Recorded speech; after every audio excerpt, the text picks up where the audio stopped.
और जब तवक्कल करो तो ये मत सोचो कि जो मांगा है वो मिलेगा कैसे, बल्कि इंतज़ार करो कि जो मांगा है वो हर हाल में मिलेगा।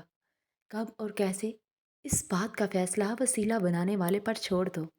और तुम देखना, अल्लाह अपने खुफिया वसीलों से तुम्हारी चाहत को तुम तक पहुंचाएगा।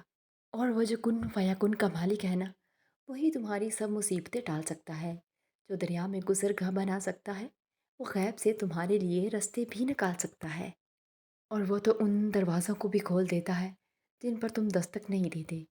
फिर वो उन दरवाज़ों को क्यों नहीं खोलेगा जिन पर तुम्हारे मुसलसल दस्तक के निशान हैं। हुँ?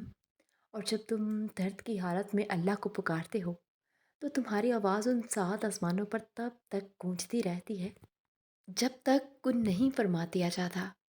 और वो तुम्हारी इन रोती हुई आंखों को यूँ ठंडा कर देगा जैसे उसने यकूब की आंखों को ठंडा कर दिया था। वो तुम तक हर खोई हुई चीज़ यूँ वापस ले आएगा जैसे वो अंधे कुएं से यूसुफ को निकाल कर यकूब तक ले आया था। क्या हो सकता है क्या नहीं, ये सोचना तुम्हारा काम नहीं। तुम्हारा काम बस दुआ करना है। फिर देखो वो ऐसे मोजज़े लाएगा कि तुम्हारे रोंगटे खड़े हो जाएंगे। तो तुम बस वो करो जो तुम्हारा काम है, और अल्लाह तो वो कर ही रहा है जो उसका काम है।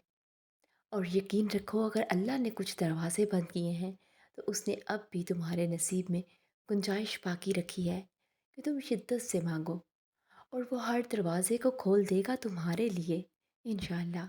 और सब कहते हैं कि ट्रस्ट द प्रोसेस, क्योंकि हर चीज़ का एक प्रोसेस है। आपको खुशी तक पहुंचने के लिए दुख से गुजरना पड़ेगा। हर चीज़ अपने वक़्त पर होती है।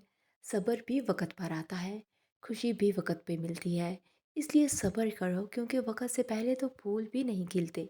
और वो मकाम जहाँ नबियों की रसाई थी, तुम्हें क्या लगता है कि वहाँ तक कैसे पहुँचे होंगे वो? सब्र से। लोग दुख दें तो यूसुफ को याद कर लेना, जिन्हें उनके अपनों ने दुख दिया। किसी मुसीबत में पड़ जाओ तो यूनुस को याद कर लेना, कैसे मछली के पेट में फंस गए थे। याद करना कि अल्लाह ने साथ देने का वादा किया है, और वो वादा निभाने आएगा। और जब हालात कंट्रोल से बाहर होने लगे, मुश्किलात सुलझाई ना जा सक रही हो, हालात में बेहतरी आती नज़र ना आ रही हो, तो मायूस होने की बजाय उस मरते मोमन की तरह हिम्मत करके, अपनी सिक्कत जितनी कोशिश करके, अपने मामले को अल्लाह के सुपुर्द कर देना चाहिए, जिसने फ़रौन के दरबारी होने के बावजूद हिम्मत जमा करके मूसा के रब और हकीकत की तरफ सबकी तवज्जो दिलाई थी। उन बुतों की पुरस्तिश करने वाले मुशरकीन को अल्लाह की तरफ रजू करने की दावत दी थी, बिना सोचे कि उसके साथ क्या सलूक किया जाएगा। पता है उसने क्या कहा था? कि मैं तो अपना मामला अल्लाह के हवाले करता हूँ, और अल्लाह यकीनन अपने बंदों को देख रहा है। और वो तो अल मजीब है, यानी दुआएं सुनने वाला। ज़रूरी नहीं किसी चीज़ का मिल जाना ही दुआ की कबूलियत है, बल्कि किसी चीज़ का दूर हो जाना भी दुआ की कबूलियत है। बस कभी कभार तकलीफ़, यकीन और मसलहतों पर इतनी भारी हो जाती है कि न दुआ कबूल होती नज़र आती है, और ना मसलहतें समझ में आती हैं। ये भी इम्तिहान होता है, हमारी मोहब्बत का इम्तिहान, सब्र का, सबत का, और हमारे यकीन का इम्तिहान। दुआ चाहे दिन के उजाले में मांगी जाए, या रात की सिसकती हुई खामोशी में रो कर मांगी जाए, या मुस्कुरा कर बारिश के दौरान मांगी जाए, या तपती धूप में सुलगते हाथों से, दुआ हमेशा कबूल होती है। बस कबूलियत के अंदाज मुख्तलिफ होते हैं। और वो जिसका नाम ही अलमजीब है, तो वो क्या तुम्हारे दुआ के लिए उठे हुए हाथों को रद्द करेगा? और दुआएं हमेशा कबूल होती हैं। दुआ मांगी ही इसलिए जाती है कि वो कबूल हो, और वो कबूल भी होती हैं, लेकिन वक़्त पर। बस इंतज़ार बेकार है। दुआएं नज़र से ओझल ज़रूर होती हैं, किसी को दिखाई नहीं देती और ना ही सुनाई देती हैं, लेकिन जब कबूल होती हैं तो दिखाई भी देती हैं और सुनाई भी देती हैं। और दुआ सब्र मांगती हैं, इंतज़ार मांगती हैं। जब हर चीज़ के होने या ना होने में वक़्त लगता है, तो फिर दुआ क्यों नहीं? यही तो बात है।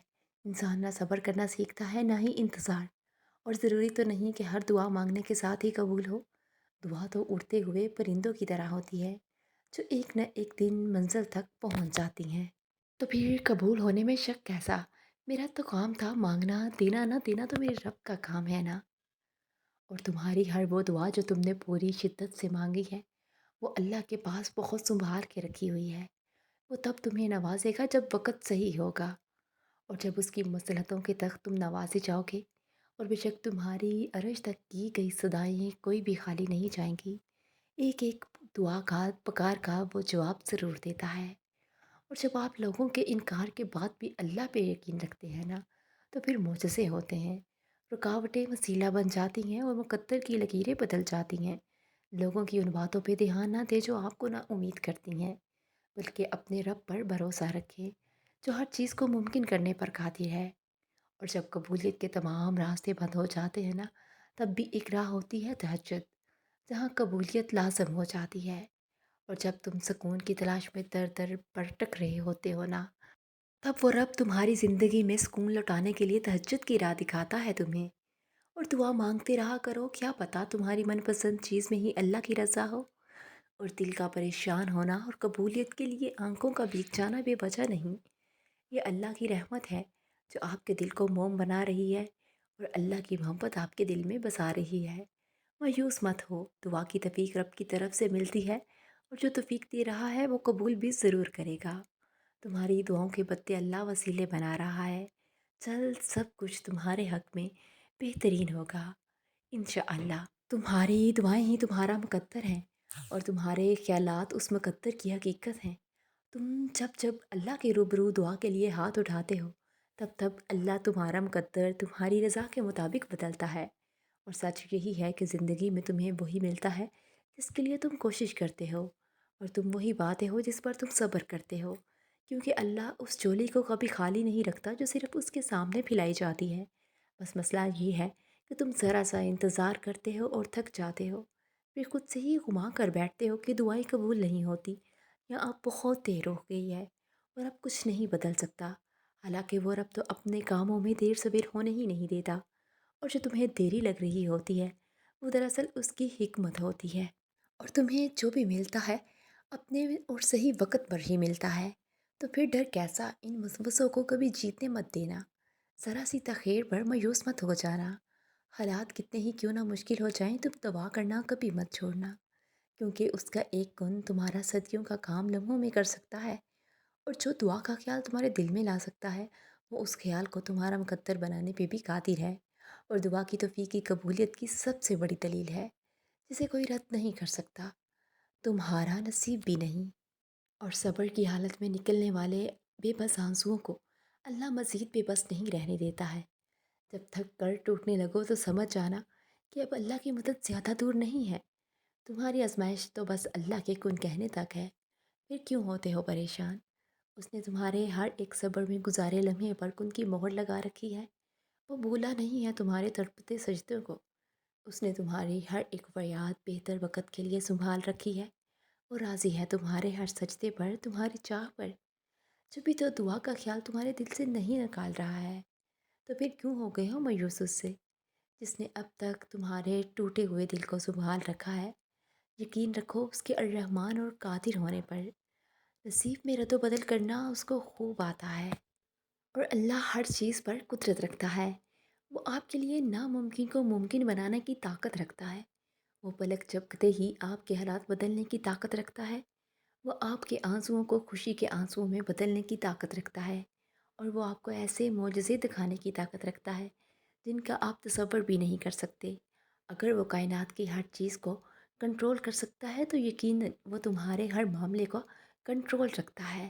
وہ جانتا ہے آپ کو وہ کب دینا ہے جس کے لیے آپ دعا کر رہے ہیں، اور بے شک اللہ تعالیٰ ہر چیز پر قادر ہے۔ اور اللہ کی رحمت سے کبھی مایوس مت ہونا، اللہ کبھی اپنے بندے کو اکیلا نہیں چھوڑتا، بے شک اللہ آپ کو ہر مشکل سے نکال سکتا ہے۔